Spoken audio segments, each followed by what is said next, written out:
Daily Dose. My name is Robert, here with my pal and fellow Yaks board member BJ.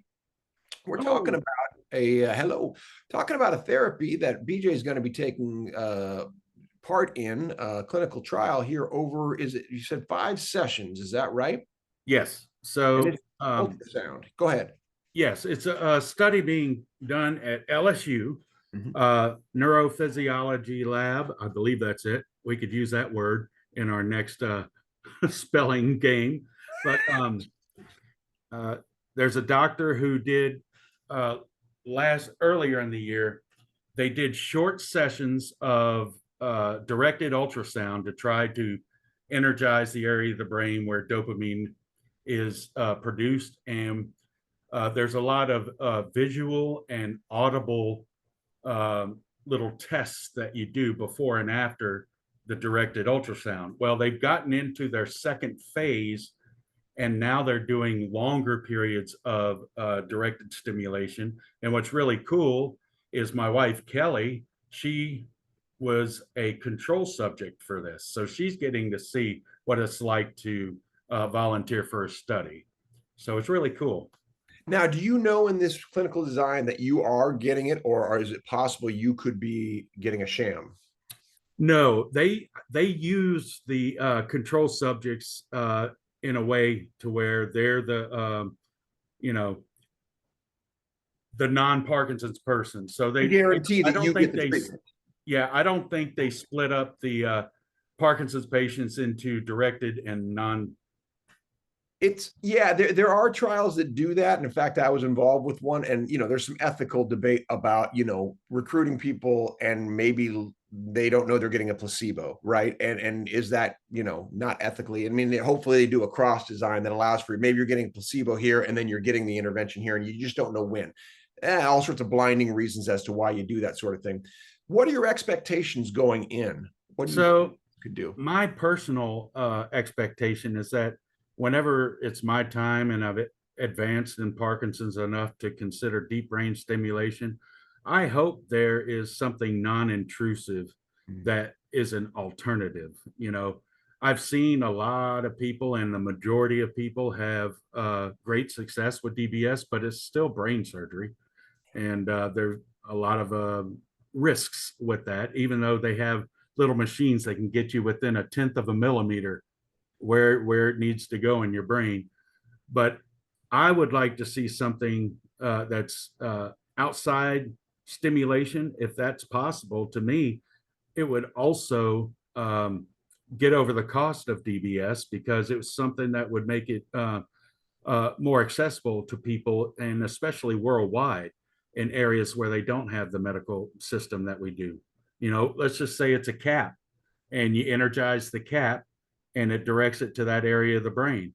You can send a box of caps over there, but you can't send over a, a laser brain surgery machine and a neurologist to do the surgery in it just anywhere. So to me, this kind of thing is what's going to make therapy accessible to a lot more people. That's good. And the importance of clinical trials, we know them, and we know the difficulties sometimes in getting people to be involved in them. How much of your journey has been involved in saying yes to these clinical trials along the way? Well, where I'm located, there aren't many trials. Dr. Jan Hanzinski is in the kinesiology department of LSU, and they generally have at least one study going on, and one of them's on blueberries. So even though I didn't qualify for the actual study, I was able to help taste test what they used, and so they could perfect that, and people would find it more palatable. So, Was that the Continental study?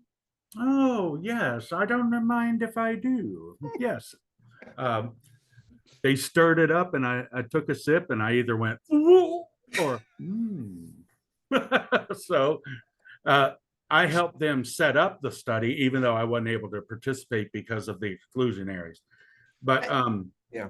it's difficult because a lot of the studies require that people not yet be on medication. Yeah. And That is. so we have to find the people who have been diagnosed, which is difficult because of HIPAA laws. And then find people who haven't taken their medicine yet. Right now, they're doing like a long-term exercise study for people who haven't been on medicine yet, and they'll do before and after and follow them. So does that mean they haven't taken it at all, or they're just willing to get off of it? At all, as far as I know. Interesting. Um, I don't know if I think there's probably a legal ramification where they can't really ask someone to get off their medication.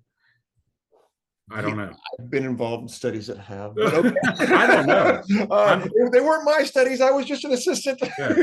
Well, they know the legal parameters more than me, but to me, I hope so. it seems like if someone's already been on medication, then they just pass it, you know. Yeah. All But right. the big call out is many of these studies need control subjects who Yeah. don't have Parkinson's. And so you may find yourself, remember that song? You may Yeah. find yourself with a cap on,